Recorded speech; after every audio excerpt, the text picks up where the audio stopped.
The Nectar of Devotion, The Complete Science of Bhakti Yoga, a summary study of Srila Rupa Goswami's Bhakti Rasamrita Sindhu by His Divine Grace A.C. Bhaktivedanta Swami Prabhupada, founder Acharya of the International Society for Krishna Consciousness. Chapter 2, The First Stages of Devotion. The three categories of devotional service which Srila Rupa Goswami describes in Bhakti Rasamrita Sindhu are listed as devotional service in practice, devotional service in ecstasy, and devotional service in pure love of Godhead. There are many subheadings in each of these categories. Generally, it is understood that in the category of devotional service in practice, there are two different qualities. Devotional service in ecstasy has 4 qualities, and devotional service in pure love of Godhead has 6 qualities. These qualities will be explained by Srila Rupa Goswami later on. In this connection, Srila Rupa Goswami suggests that the person eligible for Krishna consciousness or devotional service can be classified by his particular taste. He says that devotional service is a continual process from one's previous life.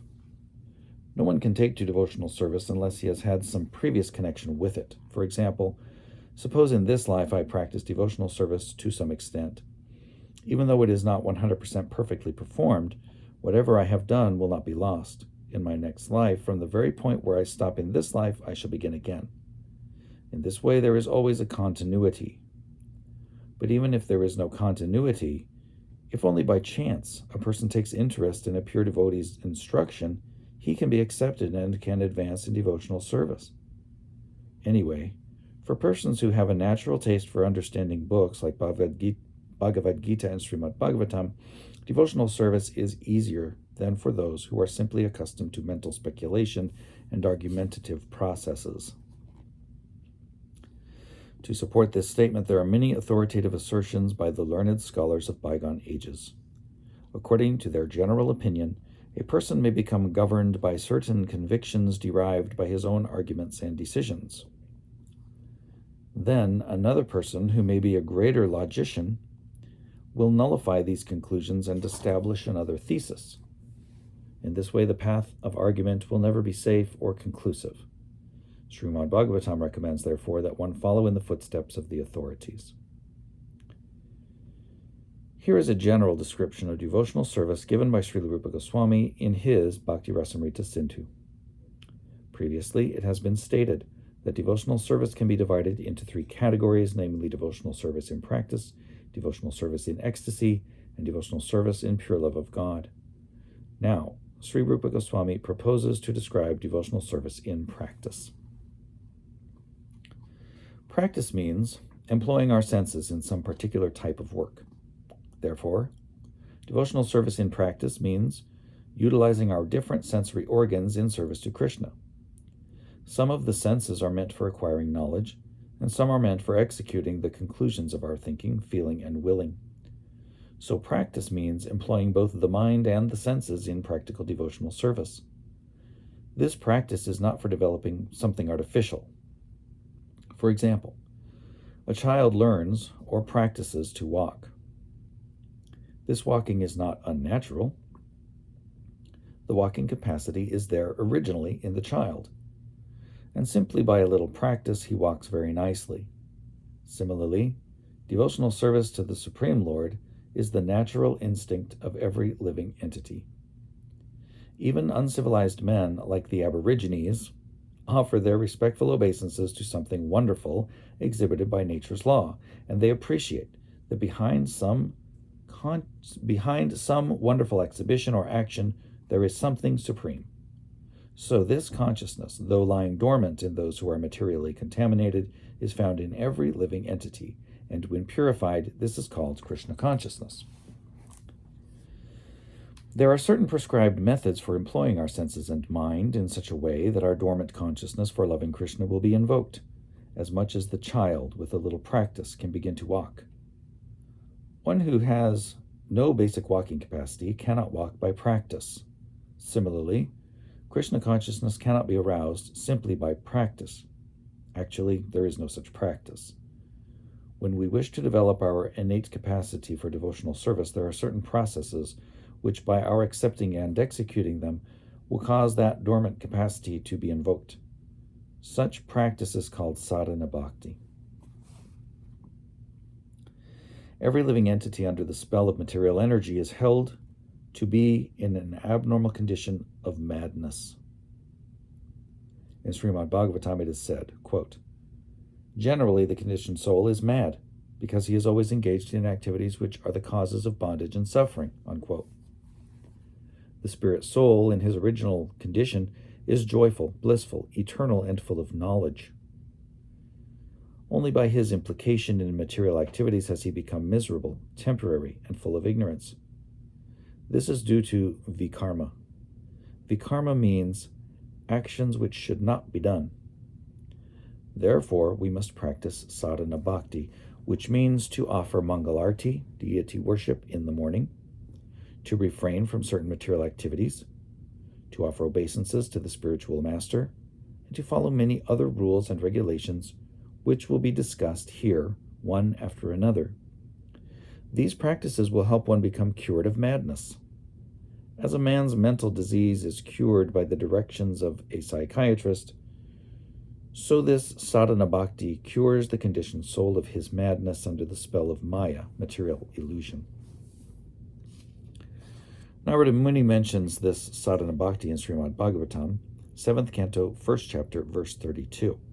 He says there to King Yudhishthira, quote, "My dear king, one has to fix his mind on Krishna by any means," unquote. That is called Krishna consciousness. It is the duty of the Acharya, the spiritual master, to find the ways and means for his disciple to fix his mind on Krishna. That is the beginning of sadhana bhakti. Sri Chaitanya Mahaprabhu has given us an authorized program for this purpose, centered around the chanting of the Hare Krishna mantra. This chanting has so much power that it immediately attaches one to Krishna. That is the beginning of sadhana bhakti. Somehow or other, one has to fix his mind on Krishna.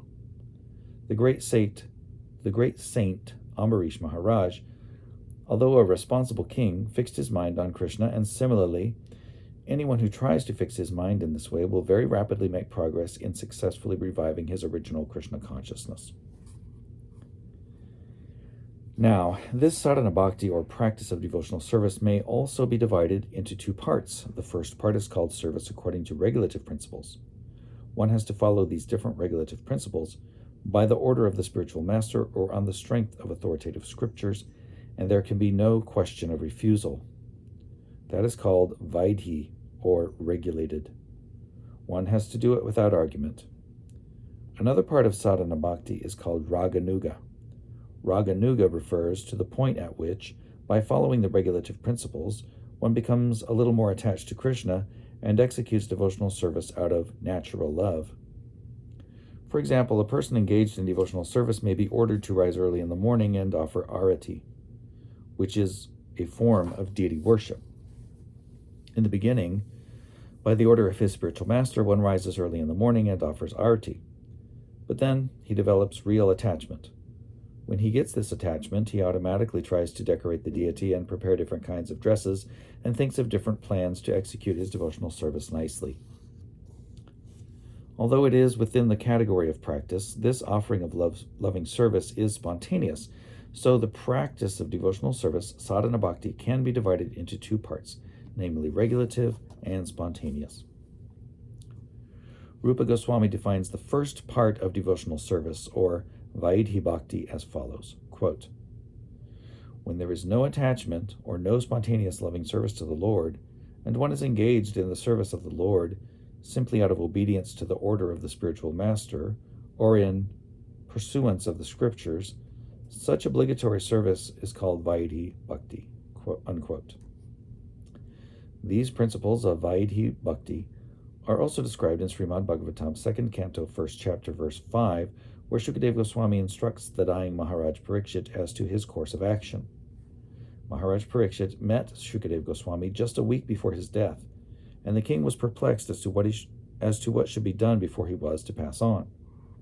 Many other sages also arrived there, but no one could give him the proper direction.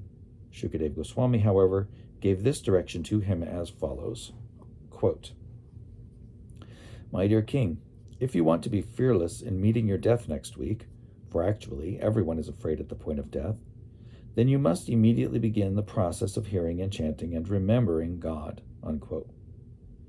If one can chant and hear Hare Krishna and always remember Lord Krishna, then he is sure to become fearless of death, which may come at any moment.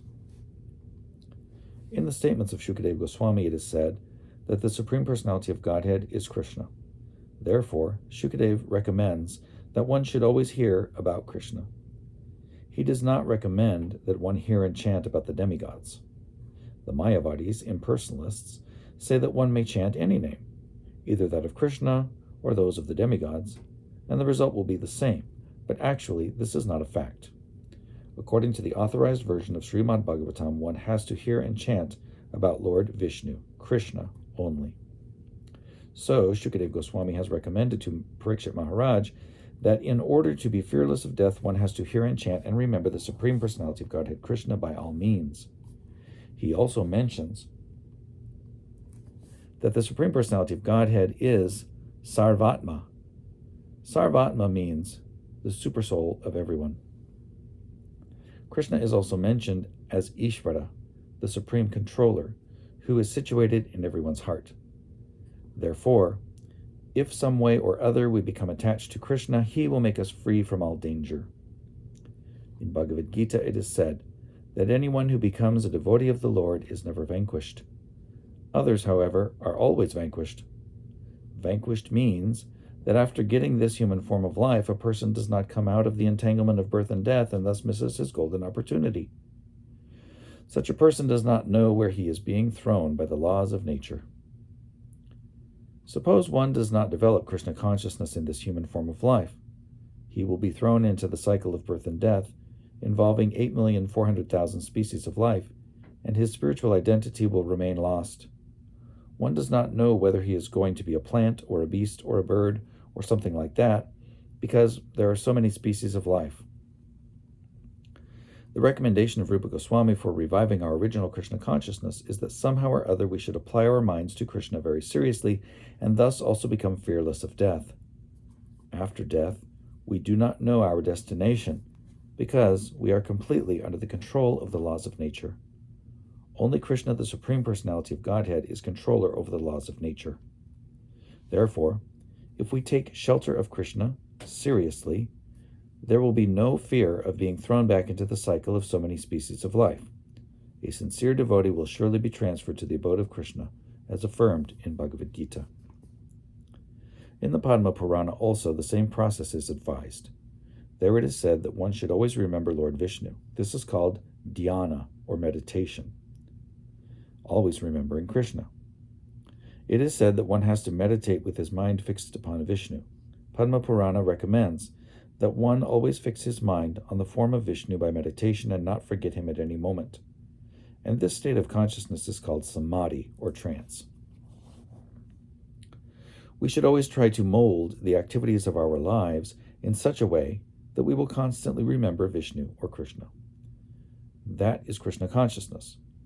Whether one concentrates his mind on the four-handed form of Vishnu or on the form of two-handed Krishna, it is the same. The Padma Purana recommends, somehow or other, always think of Vishnu without forgetting him under any circumstances. Actually, this is the most basic of all regulative principles. For when there is an order from a superior about doing something, there is simultaneously a prohibition.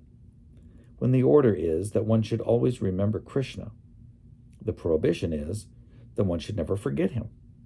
Within this simple order and prohibition, all regulative principles are found complete. This regulative principle is applicable to all varnas and ashrams, the castes and occupations of life. There are 4 varnas, namely the Brahmins, priests and intellectuals, the Kshatriyas, warriors and statesmen, the Vaishyas, businessmen and farmers, and the Shudras, laborers and servants. There are also 4 standard ashrams, namely Brahmacharya, student life, Grihastha, householder, Vanaprastha, retired, and Sannyas, renounced. The regulative principles are not only for the brahmacharis, celibate students, to follow, but are applicable for all. It doesn't matter whether one is a beginner, a brahmachari, or is very advanced, a sannyasi. The principle of remembering the Supreme Personality of Godhead constantly and not forgetting him at any moment is meant to be followed by everyone without fail. If this injunction is followed, then all other rules and regulations will automatically fall into line. All other rules and regulations should be treated as assistants or servants to this one basic principle. The injunctions of rules and regulations and the resultant reactions are mentioned in the 11th canto of Srimad Bhagavatam, 5th chapter, verses 2 and 3. Chamasa Muni, one of the 9 sages who came to instruct King Nimi, addressed the king and said, quote, "The 4 social orders, namely the Brahmins, the Kshatriyas, the Vaishyas, and the Shudras, have come out of the different parts of the universal form of the Supreme Lord as follows. The Brahmins have come out of the head, the Kshatriyas have come out of the arms, out from the arms, the Vaishyas have come out from the waist, the Brahmins have come out from the head, the Kshatriyas have come out from the arms, the Vaishyas have come out from the waist, and the Shudras have come out from the legs. Similarly, the sannyasis have come out from the head, the vanaprasthas from the arms, the grihastas from the waist, and the brahmacharis from the legs." Unquote.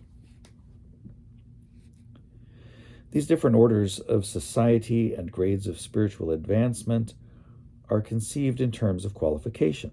It is confirmed in Bhagavad Gita that the 4 social orders and the 4 spiritual orders are created by the Lord himself in terms of different individual qualities. As the different parts of the body have different types of activities, so the social orders and spiritual orders also have different types of activities in terms of qualification and position. The target of these activities, however, is always the Supreme Personality of Godhead. As confirmed in Bhagavad Gita, quote, "He is the supreme enjoyer," unquote. So whether one is a Brahmin or a Shudra, one has to satisfy the Supreme Lord by one's activities. This is also confirmed in Srimad Bhagavatam by a verse which reads, quote, "Everyone must be engaged in his particular duty, but the perfection of such work should be tested by how far the Lord is satisfied with such activities," unquote. The injunction herein is that one has to act according to his position, and by such activities one must either satisfy the Supreme Personality or else fall down from one's position. For example, a Brahmin who is born out of the head of the Lord has as his business to preach the transcendental Vedic sounds, or Shabda Brahma. Because the Brahmin is the head, he has to preach the transcendental sound, and he also has to eat on behalf of the Supreme Lord. According to Vedic injunctions, when a Brahmin eats, it is to be understood that the personality of Godhead is eating through him. It is not, however, that the Brahmin should simply eat on behalf of the Lord and not preach the message of Bhagavad Gita to the world. Actually, one who preaches the message of the Gita is very dear to Krishna, as is confirmed in the Gita itself. Such a preacher is factually a Brahmin, and thus by feeding him, one feeds the Supreme Lord directly. Similarly, the Kshatriya has to protect people from the onslaughts of Maya. That is his duty. For example, as soon as Maharaj Parikshit saw that a black man was attempting to kill a cow, he immediately took his sword, wanting to kill the black man, whose name was Kali. Footnote: not to be confused with Kali, the demi-goddess, who is the devastating feature of material nature. That is a Kshatriya's duty. Violence is required in order to give protection. In Bhagavad Gita, Lord Krishna directly gave his order to Arjuna to commit violence on the battlefield of Kurukshetra, just to give protection to the people in general. The Vaishyas are meant for producing agricultural products, trading them, and distributing them. And the working class, or Shudras, are those who haven't the intelligence of the Brahmins or the Kshatriyas or the Vaishyas, and therefore they are meant to help these higher classes by bodily labor.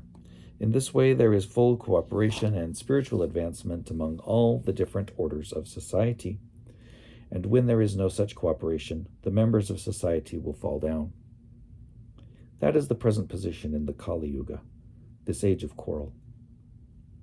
Nobody is doing his duty, and everyone is simply puffed up by calling himself a Brahmin, intellectual, or a Kshatriya, soldier or statesman, but actually such people are without status. They are out of touch with the Supreme Personality of Godhead because they are not Krishna conscious. Therefore, the Krishna consciousness movement is intended to set the whole of human society in proper condition so that everyone will be happy and take profit from developing Krishna consciousness.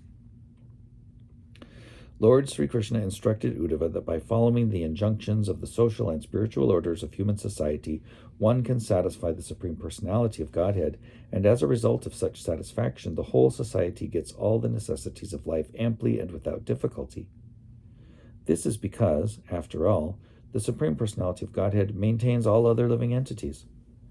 If the whole society performs its respective duties and remains in Krishna consciousness, there is no doubt that all of its members will live very peacefully and happily. Without wanting the necessities of life, the whole world will be turned into Vaikuntha, a spiritual abode. Even without being transferred to the kingdom of God, by following the injunctions of Srimad Bhagavatam and prosecuting the duties of Krishna consciousness, all human society will be happy in all respects. There is a similar statement by Sri Krishna himself to Uddhava in the 11th canto of Srimad Bhagavatam, 27th chapter, verse 49. The Lord says there, quote, "My dear Uddhava, all persons are engaged in activities, whether those indicated in the revealed scriptures or ordinary worldly activities. If by the result of either of such activities they worship me in Krishna consciousness, then automatically they become very happy within this world as well as in the next. Of this there is no doubt." Unquote. We can conclude from this statement by Krishna that activities in Krishna consciousness will give everyone all perfection in all desires. Thus, the Krishna consciousness movement is so nice that there is no need of even designating oneself Brahman, Kshatriya, Vaishya, Shudra, Brahmachari, Grihastha, Vanaprastha, or Sannyasi. Let everyone be engaged in whatever occupation he now has. Simply let him worship Lord Krishna by the result of his activities in Krishna consciousness. That will adjust the whole situation, and everyone will be happy and peaceful within this world.